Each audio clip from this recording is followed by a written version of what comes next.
Hello friend, good morning, नमस्कार। मैं अर्चना आप सभी का स्वागत करती हूँ आपके अपने यूट्यूब चैनल लर्न विद पर। शुरू करेंगे फ्रेंड अपना आज का टॉपिक और आज हम डिस्कस करेंगे Newton law of motion, Newton की गति के नियम। साइंस हम डिस्कस कर रहे हैं, फिजिक्स आपके सुपर टेट में 10 नंबर के क्वेश्चन साइंस से पूछे जाएंगे, जिसमें गति टॉपिक हमारा चल रहा है। इससे पहले हम बायो की क्लास डिस्कस कर चुके हैं, प्लेलिस्ट में चैनल पर अपडेट कर दिए, वहाँ से आप चेक कर सकते हैं। आज हम चलिए जानते हैं कि न्यूटन की गति के कौन कौन से नियम है। सबसे पहले बात करते हैं, अगर आपसे पूछा जाए कि भौतिकी का पिता किसको कहा जाता है, तो भौतिकी का पिता न्यूटन को कहा जाता है। सन 1687 में इनकी एक बुक थी प्रिंसिपिया, जिसमें इन्होंने सबसे पहले गति के नियम को प्रतिपादित किया था। न्यूटन ने गति के 3 नियम दिए थे। न्यूटन का प्रथम गति का नियम जिसे हम कहते हैं, न्यूटन का द्वितीय गति का नियम और न्यूटन का तृतीय गति के नियम से इन तीनों नियमों को जाना जाता है। सबसे पहले हम बात करते हैं न्यूटन गति का प्रथम नियम क्या है। क्या कहता है न्यूटन गति का प्रथम नियम? देखिए, न्यूटन ने कहा था कि यदि कोई वस्तु विराम अवस्था में है तो वह विराम अवस्था में रहेगी जब तक उस पर कोई बाह्य बल ना करे। अगर वस्तु गति अवस्था में है तो वो गति करती रहेगी, रुकेगी नहीं। क्यों? जब तक उस पर कोई बाह्य बल ना लगाओ। अगर चक्की, आपने देखिए चक्की जब चलती है तो चक्की के नीचे कौन सा बल कार्य करता है? चक्की के नीचे घर्षण बल काम करता है। साइकिल जब चलती है उस पर फ्रिक्शन काम करता है, घर्षण काम करता है। साइकिल रुकेगी, उस पर ब्रेक लगाएंगे तो वो घर्षण के माध्यम से वो साइकिल रुकेगी। तो कह सकते हैं कि हर वस्तु जो होती है वो अवस्था परिवर्तन का विरोध करती है। कोई भी वस्तु रुकना नहीं चाहती, अगर वो चल रही है तो चलती रहेगी, लेकिन अगर कोई रुकेगी तो उस पर कोई ना कोई बाह्य बल जरूर लगेगा। वस्तु अवस्था परिवर्तन का जो विरोध होता है, उस बल को या उस गुण को जड़त्व का नियम भी कहा जाता है।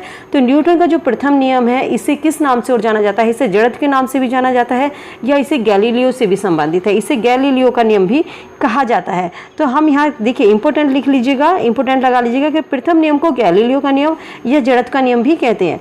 जड़त्व के नियम जो होता है 2 उसमें बटा होता है। एक होता है जड़त्व का नियम विराम गति और दूसरा होता है गति अवस्था में। ही होता है कि अगर कोई वस्तु विराम अवस्था में है तो वो विराम अवस्था में रहेगी और अगर कोई वस्तु गति में है तो वो गति में रहेगी।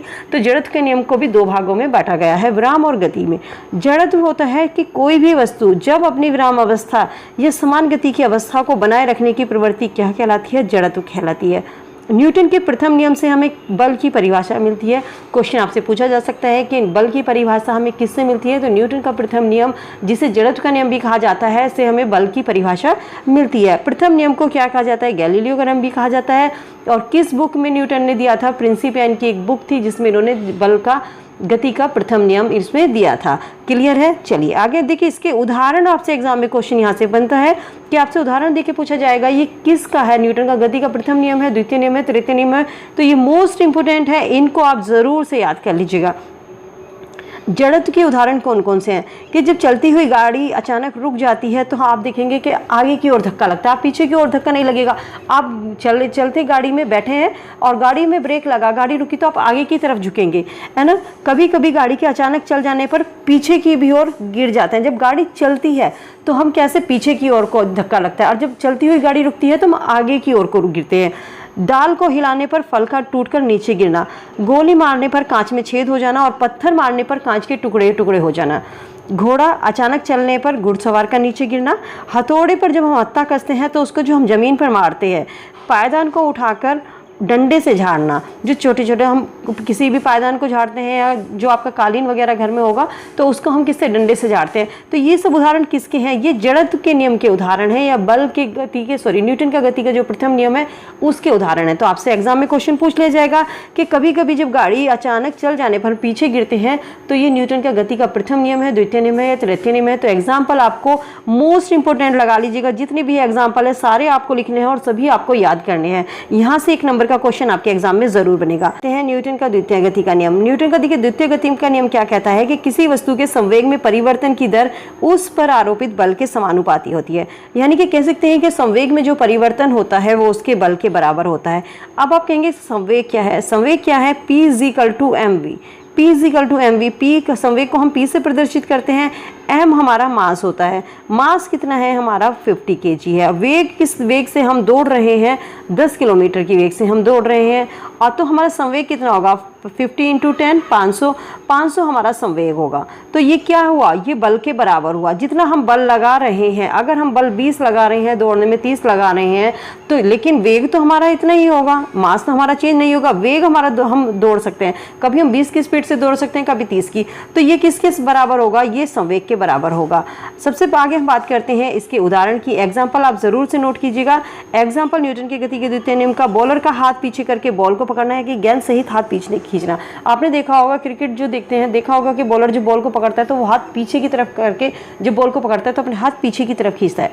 पक्के फर्श पर गिरकर चोट अधिक लगना और कच्चे फर्श पर चोट का कम लगना। फ्रिज के डिब्बे के चारों ओर थर्माकोल सीट का लगा होना, क्रॉकरी में कांच का लगा होना, ये सब एग्जाम्पल न्यूटन के गति के द्वितीय नियम के हैं। F बराबर किसके होता है? बराबर ma के। m होता है हमारा मास द्रव्यमान, a होता है त्वरण, F इजिकल टू बल होता है। F बराबर किसके हो गया? ma के हो गया। न्यूटन के गति के द्वितीय नियम से बल की समीकरण को हम परिभाषित करते हैं। तो बल का समीकरण हमें किससे मिलता है? न्यूटन के गति के द्वितीय नियम से मिलता है। और बल की परिभाषा न्यूटन के गति के प्रथम नियम से हमको मिलती है। 1 न्यूटन बराबर किसके होता है? 1 kg मीटर पर सेकंड स्क्वायर के, या 1 न्यूटन होता है 10 की पावर 5 डाइन के बराबर होता है। थर्ड आता है न्यूटन की गति का तृतीय नियम। न्यूटन की गति के तृतीय नियम होता है प्रत्येक क्रिया के विपरीत एक प्रतिक्रिया अवश्य होती है। देखिए, अगर हम इस गाल पे चांटा मारेंगे तो दूसरे वाला इंसान हमारे दूसरे गाल पर चांटा मारेगा। तो ये क्या हुआ? एक्शन के प्रति रिएक्शन होगा। एक्शन के प्रति रिएक्शन होगा। एग्जाम्पल इसकी है कि रॉकेट का ऊपर जाना। जब रॉकेट ऊपर जाता है, रॉकेट ऊपर आपने धकेला तो उसका धुआं कहाँ निकलेगा? धुआं नीचे को निकलेगा। चलते समय पैर को आगे पीछे करना। जब हम जमीन पर चलते हैं तो हम जमीन को पीछे की ओर धकेलते हैं और हम आगे की ओर चलते हैं, आगे की ओर, उसमें हमारे शरीर पर बल लगता है। बॉल फेंकते समय हाथ को पीछे की तरफ ले जाना, तब बॉल फेंकना। यानी कि एक्शन क्या हुआ कि आपने पीछे को हाथ किया और बॉल कहाँ गई? बॉल आगे गई। जितना भी आप पीछे को जाएंगे, जितना आप हाथ को पीछे ले जाएंगे, उतनी ही बॉल तेजी से आगे जाएगी। तो एक्शन के प्रति रिएक्शन होगा। बंदूक से गोली छोड़ते समय पीछे की ओर झटका लगना। तैरते हुए पानी को पीछे धकेलना। आप तैरेंगे, पानी को आप पीछे धकेलेंगे, उसके बाद ही तो आप आगे बढ़ेंगे। तो ये क्या हो रहा है? एक्शन के प्रति रिएक्शन हो रहा है। कुएं से पानी खींचते हुए समय रस्सी टूटने पर पीछे गिरना, ऊंचाई से कूदने पर चोट लगना, ये सब किसके नियम है? ये सब न्यूटन की गति के तृतीय नियम कहलाते हैं। क्रिया और प्रतिक्रिया हमेशा अलग अलग वस्तु पर होती है। यानी कि जब आप क्रिया करेंगे तो उधर से आपको प्रतिक्रिया मिलेगी। दिशा, बल की प्रकृति या दिशा, बल की दिशा इस नियम से निकलती है। न्यूटन के तृतीय नियम से क्या निकलता है? बल की प्रकृति या बल की दिशा निकलती है। इंपोर्टेंट लगा लीजिएगा। इस नियम को एक्शन रिएक्शन कृति प्रतिक्रिया का नियम भी कहा जाता है। ठीक है, तो ये थे हमारे न्यूटन गति के तृतीय नियम। अब देखिए, तीनों नियम से आपसे क्वेश्चन किस तरीके से एग्जामिनर पूछ सकता है। पहले नियम से आपसे पूछ सकता है कि पहला नियम किस पर आधारित है? तो पहला नियम जड़त्व पर आधारित है। या जड़त्व का नियम किस पर आधारित है? जड़त्व का नियम न्यूटन गति के प्रथम नियम पर आधारित है।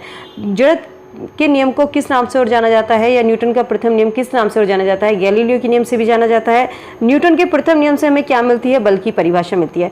न्यूटन की गति का द्वितीय नियम संवेग संरक्षण से संबंधित है। और न्यूटन की गति के द्वितीय नियम से हमें बल का समीकरण की परिभाषा मिलती है।